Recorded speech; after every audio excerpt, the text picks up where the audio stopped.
everybody. Welcome back to Convo with the Dean from Ashland Theological Seminary here in Ashland, Ohio. It's a lovely place. We're so happy to be here. And I have Dr. Yvonne Glass with me today. She is our dean, and she is going to be interviewing Daniel O'Brien, who is one of our librarians. I think it's User Services Librarian now User is Services. We the got title. changed. Yeah, it did. Okay. So I'm going to hand it over to Yvonne and let Yvonne start the question. Awesome. Thank you so much. We are so excited to talk to Daniel today. A big part of the reason that we wanted to introduce him is because he is new to the ATS community. One of the other things is that we've been introducing the library in new ways to use it. So we've been able to open it up for open house. We've been able to have meals in there. There's activities this week with the students being in finals. They had puzzles and coloring in there. So it was a lot of fun. Some of our staff members, myself, may have stopped in and done a little bit of coloring and put together a couple of puzzle pieces to or eat blueberry pie. We had pies. Oh, that we did have pies after the Christmas carol or Christmas chapel, not carols. But it's been a wonderful delight. And so today we have Daniel with us. And so, Daniel, my first question is, could you just tell us a little bit about yourself? Yeah, absolutely. So I come by way of Northeast Ohio, but kind of a roundabout way. I grew up in Chardon, the snow belt, the tundra, and was there pretty much for most of my first 18 years, and actually experienced Ashland University first as an undergrad student. So I came here and got a degree in integrated language arts for teaching English to 7th to 12th grade. Oh. And well, I guess part of my story too is talking about my faith, right? Like Right. my walk. And Mm-hmm. so to backtrack a little bit, I grew up in the Methodist Church in Chardon, Ohio, and didn't really start digging more or thinking more about my faith until I met some really good friends from high school. One of my best buddies, Jacob Cowie, and he is the leader of the Chardon Polka Band. I don't know if you've heard of the Chardon Polka Band, but I'm not. he, yeah. So we grew up as I was never like I was kind of a nerdy kid. I was into like loud music, punk rock, comic books, and I like didn't really see a lot of that growing up in a lot of the people that I knew until I met my friend Jake.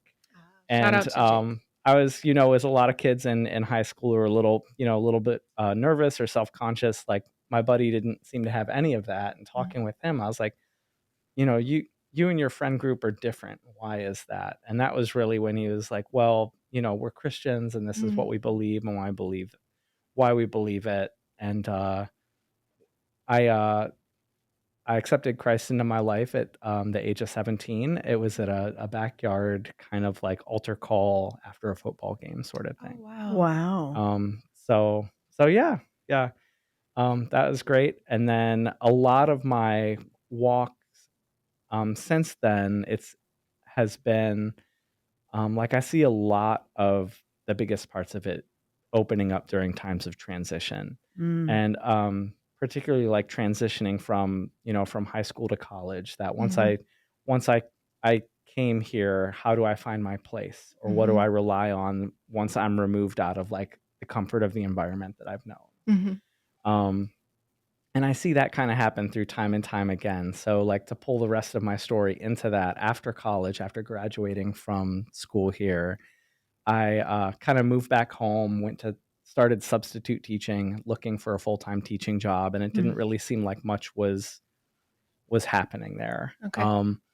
And through the grace of a good friend that was teaching overseas with a program called Wakaksa in Japan, they're a joint missionary and English education program based in Funihiki, which is in Fukushima Prefecture. Okay, So- wait. You said a whole lot of words. I'm sorry. Yeah. Did. Yeah. Like, what is Wakakwa? Wakaksa. So it's a Japanese word. It's the name of the school. It literally translates to young grass. So like young grass growing. Okay. All right. But the leader of that, his name was Mr. Maki. Okay. He had a partnership and a great friendship with a pastor of a church based in Mansfield. His name was Ray Nethery. Oh, wow. Okay. And through their friendship, they started up this missions program to Japan back in the 80s. And so it's kind of been based out of this church in Mansfield that my friend was a member of. And she reached out to me one day and was like, we're looking for Christian missionaries to come over, which at the time in my life was something I had never considered Right. at all, of going all the way across the world. I was like, I'm going to teach English in a high school here. Right. Like what? But she was like, well, pray about it. And she put me in touch with the leaders of the program, who one of the coordinators at the time, Adam Hange, I think was a graduate of Ashland Seminary here. I believe he was a student here and took classes here and graduated from here. And so I started praying about it and started talking with them, and very much was like, okay, yeah, this is a call that's happening in my life. This is what I'm supposed to be doing with my life. Okay. And it was all the more evident because there's all these other doors that seem to be closing, and this one was like, Right. Wide open. Wide open. Yeah. Yeah. And that it just felt like a further call when, I went through the process of applying and talking with them and got confirmed to go over and do missions work. And we were getting ready to go. And that's when the tsunami and earthquake of 2011 happened. And so those of us who were supposed to be going over kind of all had a choice to make. Like, Mr. Maki had said, we would still love for you to come after kind of things had settled a little bit. Right. We'd still love you to come. If you're able to come, it's okay to come. And just, again, having those conversations, being in prayer about it, being like, no, this is the reason we're supposed to be going, Yes. right? Yeah. So I spent the next 3 years of my life over there. Oh, wow. Teaching English, doing missions work, trying to be just trying to be the light of Christ in a place that doesn't know much about Christianity traditionally. And a lot of that is through building relationships. Wow, that's just really building cool. relationships with Japanese people. So this wasn't that long ago. That's like 12 years ago that you went over there. Yeah. So that's, Yeah. wow, that's awesome. And definitely so experiencing transition, not only just like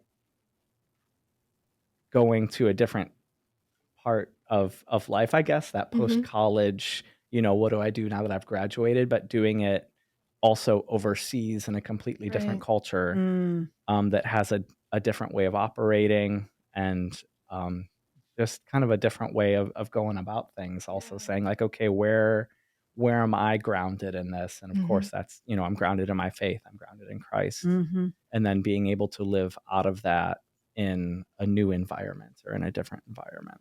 Wow. That's really cool. That is. That's exciting.